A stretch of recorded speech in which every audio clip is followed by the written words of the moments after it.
Community. Community makes everything easier. Easier. Community makes everything easier. Everything.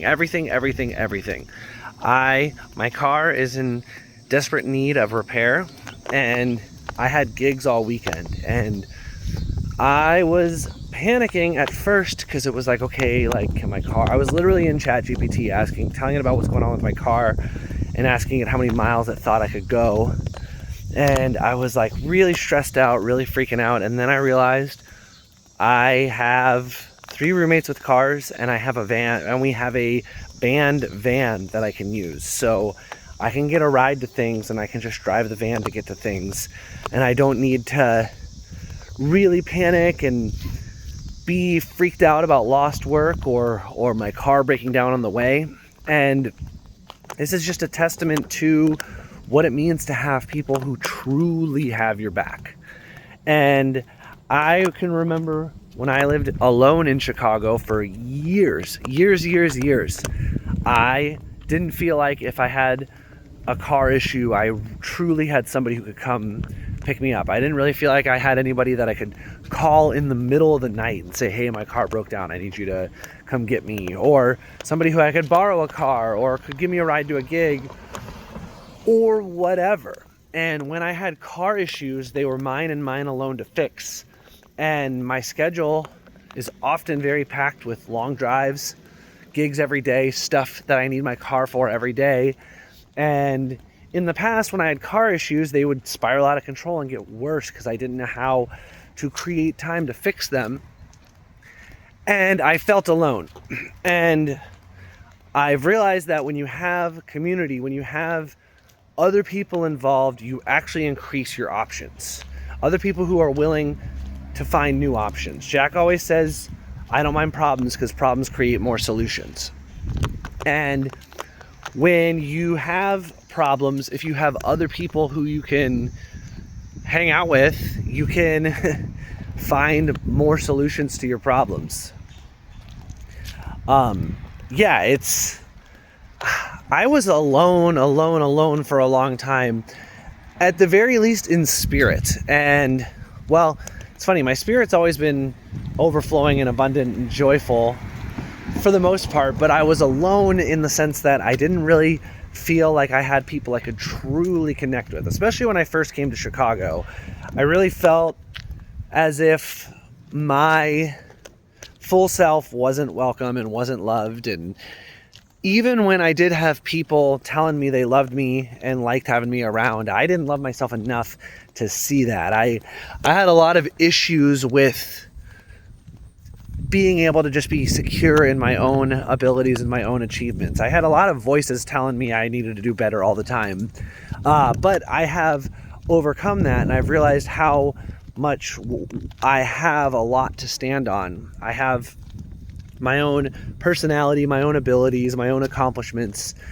And when I stick those in a group, in a community, in my family, in my band, they get soared to new heights.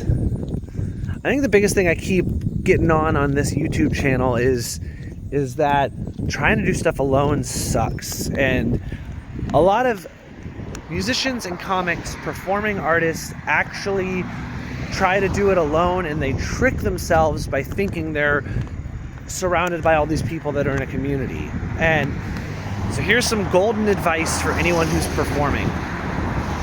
Don't try to be the guy who plays in 10 different bands with 100 different musicians. Don't try to book a gig with this drummer and then book a gig with that drummer the next week, and then book a gig with another drummer, then book a gig with a 4th drummer. Don't do that, because I'll say this, the pro of that is that people know your name, and if people get gigs, people will talk about you and you might get more freelance gigs. But the con of that is the ceiling of that type of strategy is so stupid low. The ceiling is local gigs, background music gigs. The ceiling is no fame, no notoriety, no movement started. So this is a proud union home right here. I'm walking past a proud union home. Bernie Bros, where you at? The ceiling is so low for trying to put your hand in a bunch of different pots and trying to be freelance. And what a lot of my life was, I'll sub in this band, and I'll play jazz with this group, and I'll play in this wedding band, and I'll play church here, and I'll do this and I'll do that. And what you might get is you might get 4 or 5 gigs in a week, and you might make $1,200 in that week, but it's also not necessarily consistent, and it's not gonna grow. Like, you might play with a band that's playing 6 times a year, but they play the same 6 gigs every year. Or you play in bands that maybe play more, but it's all background music. It's corporate work.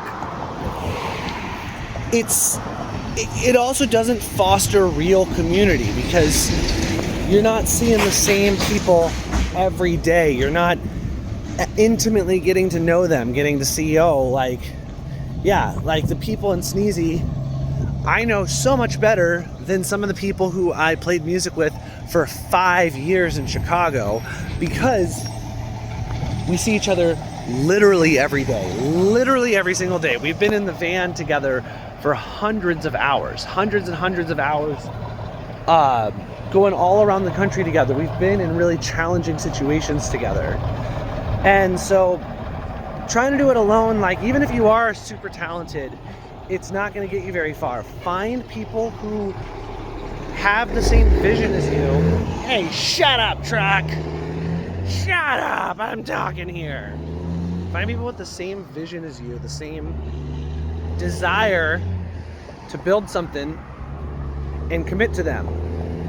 And commit to building that specific vision together. I had people who wanted to play music together and wanted to grow a fan base, but they also all were stuck in the, and I'll play this gig, and I'll play this gig, I'll play this gig, I freelance to make my money. Freelancing to make your money is a trap if you don't have an exit strategy, which I didn't for a long time, and I felt trapped, and the people who I was in it with didn't care. Nobody understood, really. This isn't a woe is me. I'm actually so grateful for where I am now. This is a warning message to creatives. Same thing with, I brought up comics. Same thing with comics. Don't put on don't produce a show and get a bunch of comics and then try and get a bunch of comics on the next show and try and book all sorts of different comics on your show so you're in good graces with all the comics. It would be better to have one idea for a show, get a few of your buddies really deeply involved in it, and instead brainstorm, how do we get more fans of comedy to this show? How do we connect with fans of comedy? How do we get to other parts of the country so we can connect with more comedy fans and create more fans for the things we're doing? Trying to create a community out of all of the creators actually doesn't work. And I can tell you that as somebody with 10 plus years of trying to do that. It's better to take a handful of creators that you are deeply aligned with. You're making the same type of art. You have the same goal. You would pick them up in the middle of the night in the heartbeat, and they would pick you up in the middle of the night in the heartbeat. And you have that community. From that group, you create a community of fans, of other people who want to be enrolled and help. And community is everything. And it starts with talking to the people directly next to you and saying exactly what you want. And the hard part of this, the really hard part that I struggled with for a long time, is learning that might mean certain people who are volunteering to be a part of your community aren't actually the right people, or certain people who you've gotten comfortable around aren't actually the right people. And you have to be a man on a mission, willing to say, okay, where do I want to go? Who's helping me get there? And then invest in the people who are helping you get there, and then move towards removing the people who aren't helping. That's the hard part. Bye.